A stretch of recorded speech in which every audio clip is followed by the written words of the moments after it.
Top 25 wing Cameron Holmes has locked in 6 official visits, with one of those visits being the good Tar Heels, Riley. So interested, great to have you on this video. The number 24 overall player in the 24/7 rankings, who played last year at Millennium in Arizona. The 6'6" left-handed wing will take trips to Illinois, then to North Carolina, then he will head to Oklahoma, Texas, Gonzaga, and then Arizona. A lot of schools on that list, a lot of different conferences, a lot of different coasts on there, different styles, everything on that list.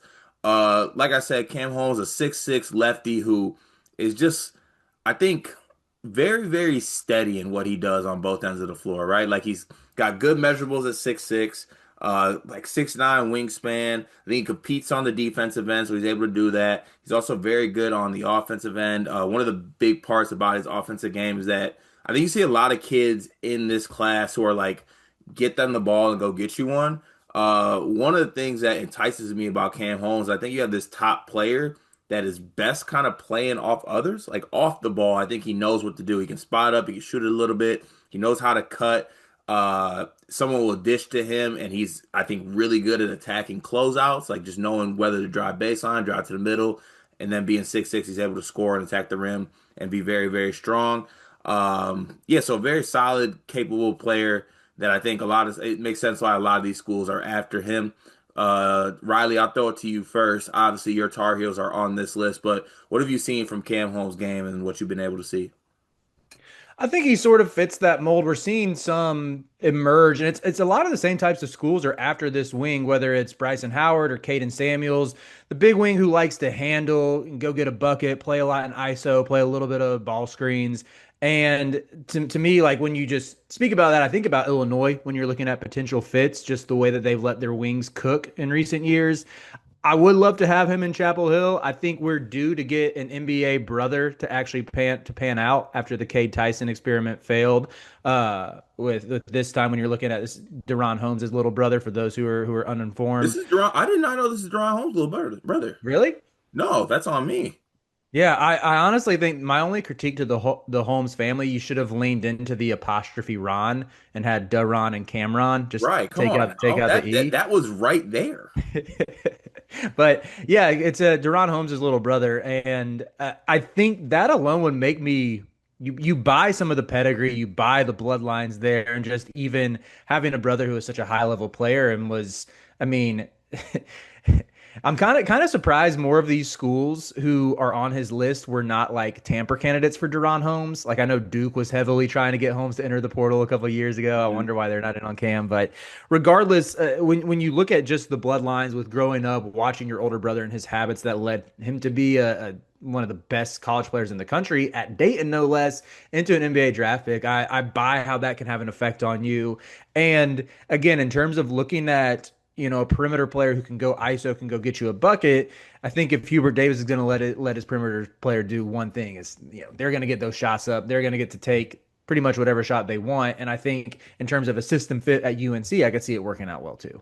Yeah, honestly, tell me if I'm wrong here. I might be completely off base, but if I'm Hubert, would you kind of be pitching him at like kind of like a Harrison Ingram type role with the team? I just feel like he's not like to me he's not like a star player, but he's like Mhm. he can fit extremely well, fit in any system, play off other really good players, and just kind of be at that like also just be like a good connector piece, which I feel like you don't see with some of these kids. Like I feel like some of the kids that are top players in this class are like, "Give me the ball." Like, what do you mean you want me to play off the ball? Like, let me go get you one. And I'm not saying Cam Holmes can't do that, but even like watching this stuff when he was playing with Arizona Unity, I just feel like Mhm. he's able to play off others really well. He played with other players like Brandon McCoy and stuff like that. Mhm. So, do you think like Harrison Ingram would be a good pitch for him? Yeah, I think honestly, it's interesting. We came away with different takeaways. I would say from what I've watched of Holmes, he seems more of the guy who you say, get out of the way, get downhill, go Mm. get me a bucket. I will say, I know Finkelstein noted this in his write-up that he did have a 2-to-1 assist turnover or over 2-to-1 assist turnover ratio on EYBL play. So I think there is some decision making upside, and maybe that's where you see, some of the Ingram type role. I honestly think he was underutilized as a playmaker at Carolina, but um, definitely had his moments where he would get a smaller guy on him, back him down, dribble into a post up, and find an open man. I think that was probably some of the best passing we saw to Ingram during his time at UNC. But I still think of him as more of like a true three as opposed to someone who you probably don't really want him playing much of the four. I think he's a good positional rebounder, not really elite. Under Hubert so far, I can't really there's not really like a wing archetype that I would pitch to him. I mean, you probably point to Drake Powell becoming a first round draft pick, but I would say I don't think Drake Powell was always put in the best positions to succeed or really developed a ton in his offensive game. Because like the questions with Powell coming into his freshman season was, can he be aggressive enough? Is he assertive? Can he take over a game? Because he has the ability to, but it's more so mental. Like, will he get there? So yeah, it could be uncharted territory in terms of like finding a one for one comp for UNC. But like looking at guys again, I go back to Illinois, just where Underwood can point to. He can point to Domask. He can point to Will Riley. He can point to TSJ. Uh, Gonzaga, don't really see as many pitch there, at least recently under Mark Few. Texas is an interesting one. I, I think when you look at how Sean Miller has revamped his offensive strategy since going from Xavier to Texas, and where at Xavier at least they became a heavy ball movement team who shot a ton of threes, which was Mhm. a far cry from his Arizona days. Maybe there's something there with you see Holmes as who can fit into that and be a smart playmaker, but also take over when needed. Oklahoma, I feel like I mean, maybe Porter Moser has this in his bag, but they're the one that doesn't really make sense to me. But I think with Illinois, Texas, and like selfishly with UNC, I think there could be some good pitches there. Yeah, I definitely do think there's some good pitches there. And honestly, it's a wide variety of schools, I would say, too. Like, nothing really, obviously different conferences, different coast of the United States, different coaching Hmm. styles. It'll be very interesting to see how it kind of plays out. You made a really good point with that Illinois. Like, what they've done with wings has been something they could really lean on as of late with Terrence Shannon Jr., Damas, even like Will Riley's of the world, I think have been really good. I do think that Illinois does have a pretty good pitch for him. And then obviously, like this season, you know, Andre Stojakovic could have a big year, and that's something another wing you could definitely see. And I feel like Underwood too has done well with wings, also big wings, like 6'6", Hmm.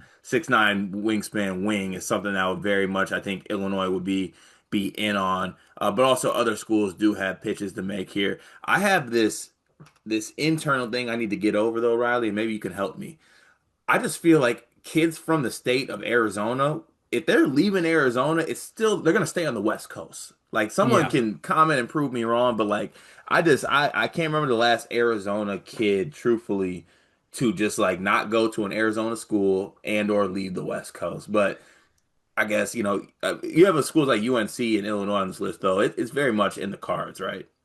Yeah, with in terms of even an Arizona pitch, it's interesting. I mean, I think you can go back to Tommy Lloyd's first season and point to Benedict Mathurin as like that is who I would be selling if I was Tommy Lloyd. And I think that would be a very compelling pitch, especially watching Mathurin go off for 20 points on any given night in the playoffs and playing really well in the finals too.